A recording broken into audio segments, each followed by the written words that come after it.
Oh, hey, welcome back. Gosh, thanks for coming back. I wanted to do something kind of different.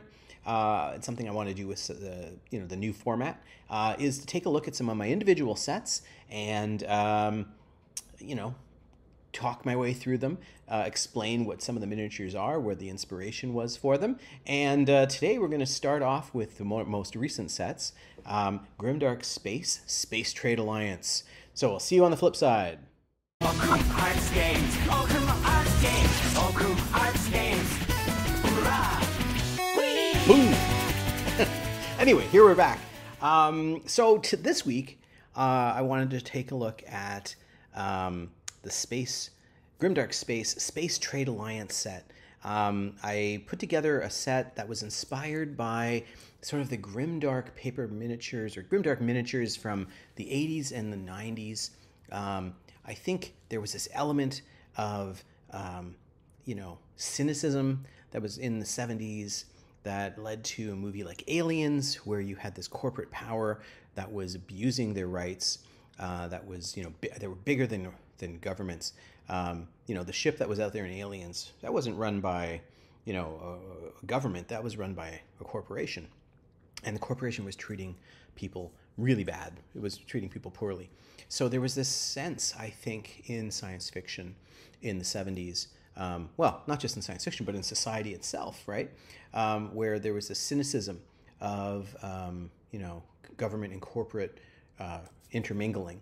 In particular, I think you saw that in the UK first, with Thatcher and her coming down very hard on the unions, and I think you saw it again with Reagan when he came into power in the States, with how he treated the air traffic controllers, and then of course we saw that in Canada, where I'm from, with Brian Mulroney during his election in the mid '80s. So there was this shift, I think, of the cynicism that there was privatization, that governments and corporations were not taking people into account. They were sending manufacturing offshore. They were not protecting people the same way they used to, or the way they had promised.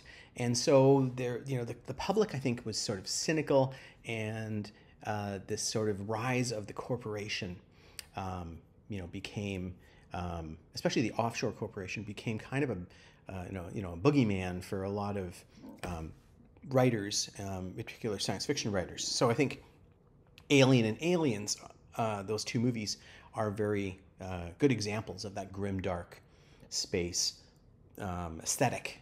Okay, I think with Aliens, the thing that really surprised me was that they took a horror movie, which is basically a haunted house movie, and which was Alien, and they took it to the next step. They made it into an action movie with this sort of dark underpinning, this horror underpinning of the alien. But it became more science fiction-y in the sense that there was this idea of technology versus the monster, or the alien. I mean, that sequence where Sigourney Weaver gets into the powered armor and just starts bashing the Queen, it's iconic, right? So there's the sense that maybe there's a way out. Maybe things will be okay. I don't know. Maybe I'm just being optimistic, but I think that there was this sense that there's this darkness that had infected things, and this sort of Lovecraftian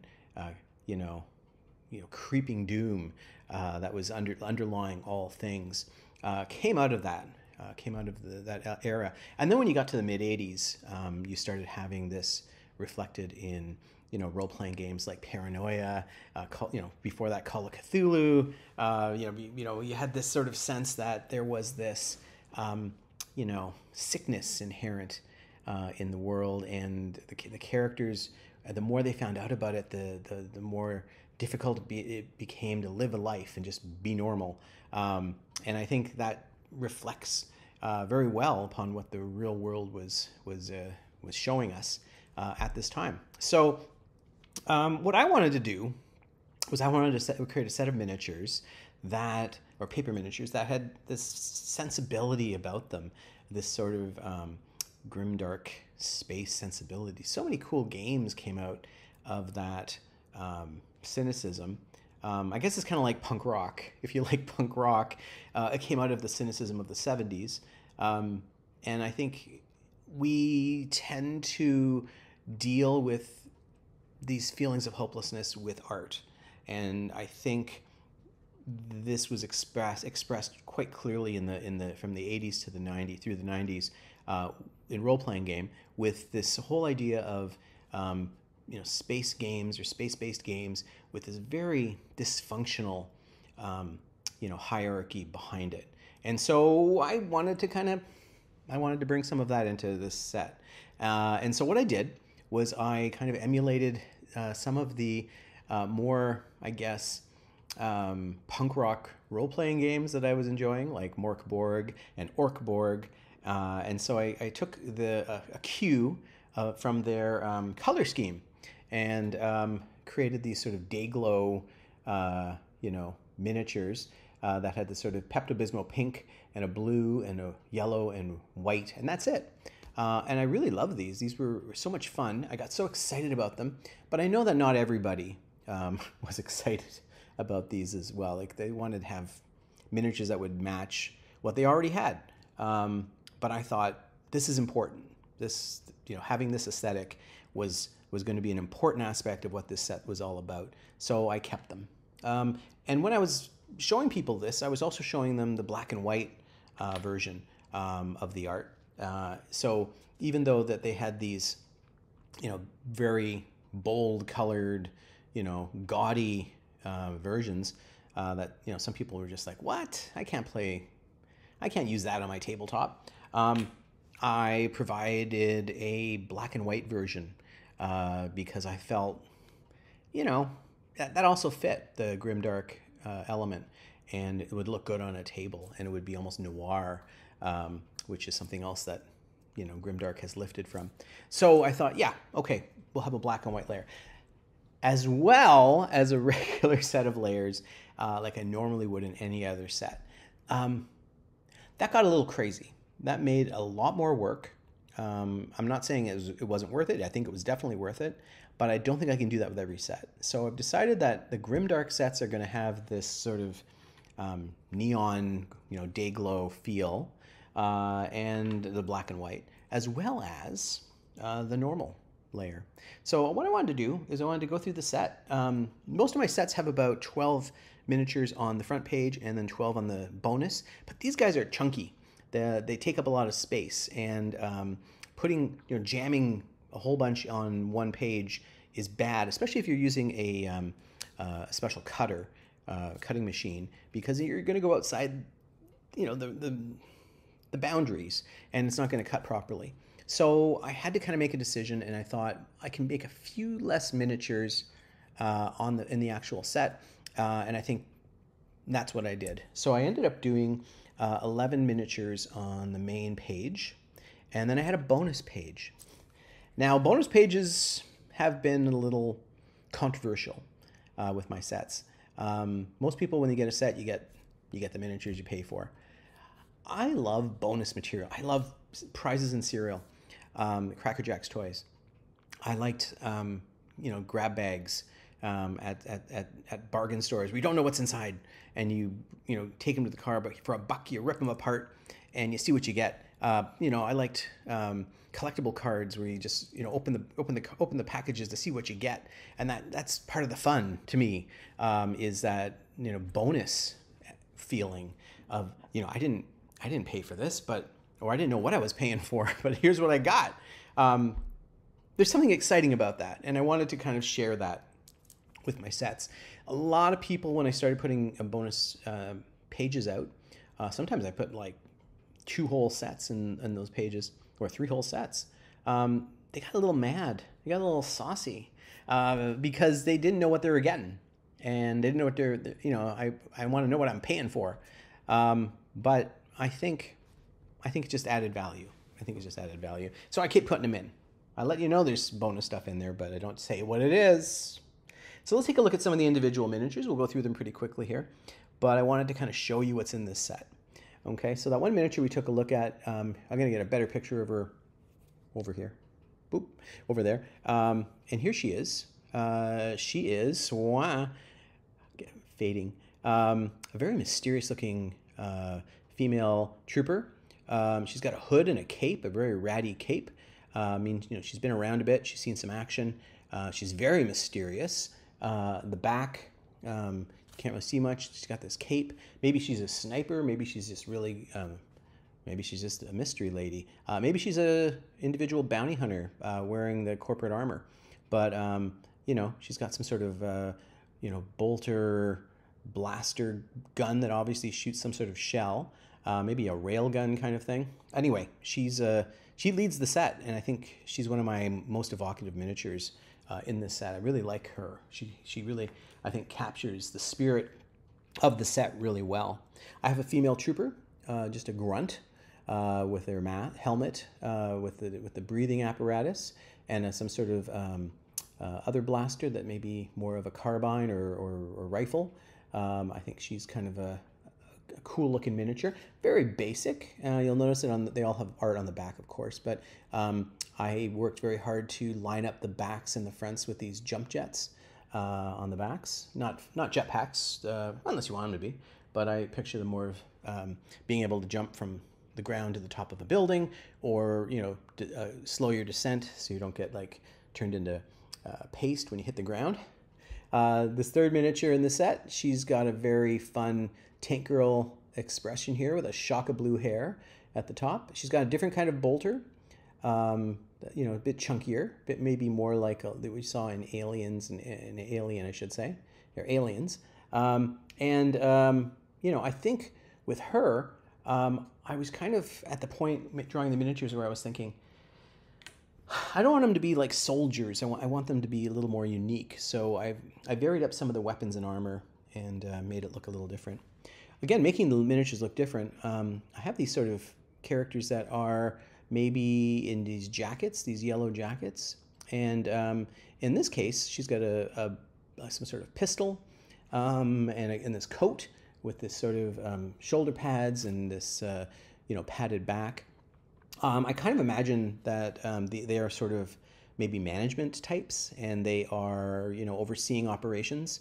So they're not as heavily armored, but they are bossy. But they're bossy as all get out. So something a little different. I had these big weapons, like big hammers, that in the orc set, and I really thought one of these characters should have it. So I gave her this red-haired woman in the heavy armor with these skulls on the shoulder pads, this heavy weapon, and I think she looks really scary and intimidating, and she would be a good commander, kind of overseeing the forces and telling them what to do and where to go. I think she's kind of a neat combat miniature. I got a guy without a helmet here in full trooper uniform. You'll notice that the trooper uniforms are not as uniform as maybe a military would be. They're slightly different. Each of them is slightly different, and I think that indicates that they're not military. They're corporate. So there's going to be some variety. This one in particular, you can see the back. You can see the jump jets had to be modified, so it looks like they tilt and twist to help angle your flight or descent, and that was mainly to match up the art on the front to the art that's on the back. That's the first row of miniatures. Another corporate, management type. Again, sort of a male version of the last miniature. I tend to do that. I try to have male and female figures match up. The set may be a little less, but I try to have some sort of representation, at least 50-50%. This guy has this sort of anime hair. I think he's kind of a fun character for having such heavy armor, but kind of unexpected to see this guy in this heavy armor, but kind of gives it a bit of character, makes it a little more interesting. This guy, I wanted something that had the scary, bolt cutter claw glove thing. It looks really scary. Looks like he could tear through a bulkhead, or if he got a hold of you, you wouldn't last very long anyway. sort of a good guy to mix between ranged and melee attacks. Kind of like him. He's very scary looking. And then this is one guy running, another trooper. I wanted to have a bit of a variety in the troopers that were available and what they were doing. So that guy was running, and this guy just kind of leaning forward, kind of taking a step, shuffling forward, maybe checking out a hall or something like that. So that's the main set, and that's a lot. That's a lot of miniature. A lot of bang for your buck. But I thought, I wanted the bonus material. So the bonus material is a little different in this set because it had some of the original artwork that I put together for this set. And I kind of changed as I was making the set, but I wanted to include them. So I put them in the bonus. And so you can kind of see this guy's a little different. He has a slightly different uniform, different weapon. He's kind of maybe a little cartoony in comparison, but he's got this sort of triangle on his arm. So maybe he is a different type of trooper, or he has a different purpose. Maybe he's just more base security, something a bit different. Or maybe he's got an older uniform or a newer uniform. But this other guy as well. So I had more than one of the same type of guy in there. And I think, the jump jets are slightly different, slightly more, archaic looking in a way. And this guy, I thought he was really fun. He may be a bounty hunter. He might be some sort of assassin. Might be for close combat or something like that, or close, getting in a scout of some kind. He's got a very different helmet. He's got this maybe a submachine gun, and his jump jets are just firing. He's actually off the ground, and I think he's a real fun miniature. Actually, I really like drawing him, and I don't know. He's just very different. Speaking of very different.